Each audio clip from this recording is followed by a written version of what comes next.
Hey there everyone, my name's EarthToLydia, and get your tinfoil hats out because we're in for a doozy today. Back in October, the developers really casually released some more game statistics, and I'm actually really surprised to have not seen more people talking about this, because some of these are really surprising. So the developers have put together two graphs which show the killer's pick rate versus their kill rate. One graph shows these stats across all ranks, and then the second graph shows the stats only at red ranks. Before we analyse the graphs though, we've got to keep in mind that the pick rate does have an influence on the kill rate stats. So the pick rates include people who only main that one killer. It also includes people who don't have a killer main or don't play specific killers, and also survivor mains who only play killer for challenges or dailies. So for example, even though Doctor has a 7.47% pick rate, this will be including people who haven't necessarily played Doc before and are just getting into him, which might pull his kill rate down slightly. And then on the other end of the spectrum, we've got killers like Hag, who only have a pick rate of 3.93%, but a high kill rate, which could be influenced by those Hag mains who know how to play her the most effectively. Those stats that I just mentioned, by the way, are taken across all ranks, so we'll see how they change between graphs. It's also worth noting as well that these stats are worldwide and not regional,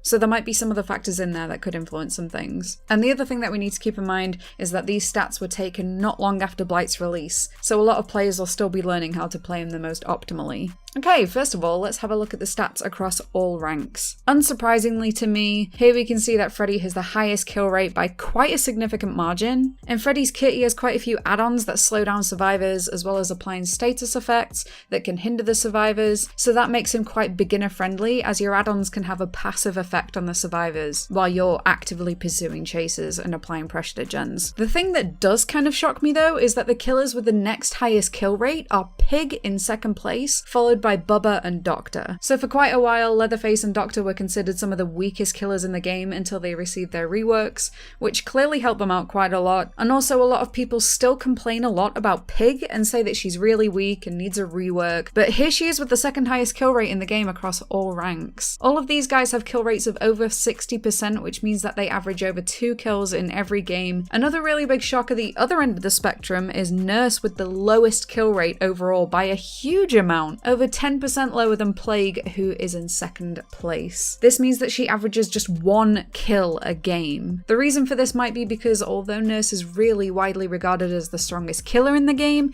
she's also extremely difficult to pick up and takes a lot of practice to get right, as she is so unlike any other killer in the game. So a lot of people picking up Nurse for the first time will probably not get many, if any, kills for the first few times that they play her. Now let's have a look at the pick rate. I was surprised to see that Pyramid Head has the highest pick rate of any killer with a rate of 9.31%. I know a lot of survivors tend to complain about Pyramid Head and how he's unfun to play against or hard to counter, but surprisingly he's not even in the top 50% of kill rates considering how frequently he's picked. The killer with the next highest pick rate is Huntress with 8.39%, and then Doctor in third with 7.47%. The least picked killers across all ranks are, in third place, Oni at 2.76%, followed by Demogorgon in second at 2.23%, and then Plague with a criminally low 2.08%. Now I'm quite surprised about this because Oni is such a strong killer, so you'd think that he'd get more use, but all of these guys have lower pick rates than Blight and even Clown. Now let's have a look at the graph relating just to red ranks. Again, Freddy's in the lead with the highest kill rate and is also the only killer who averages more than 3 kills per game at red ranks. So that's huge. It shows that not only is he quite easy to pick up and do well with at all ranks, but he's also just very strong in general. The next 3 killers remain the same as they did across all ranks with Doctor, Bubba, and Pig, only this time they've switched order. It looks quite the same at the opposite end of the spectrum as well, with Nurse still at the bottom of the pack by a large margin, followed by Blight and then Plague. The pick rates though are where things start getting a little bit different. A lot of the percentages are quite closer in red ranks as well, so overall it looks like we see more variety of killers in red ranks. Though having said that, Huntress does stand out quite a bit from the others with an incredibly high pick rate of 9.41%. The next highest pick is then Blight at 6.6%,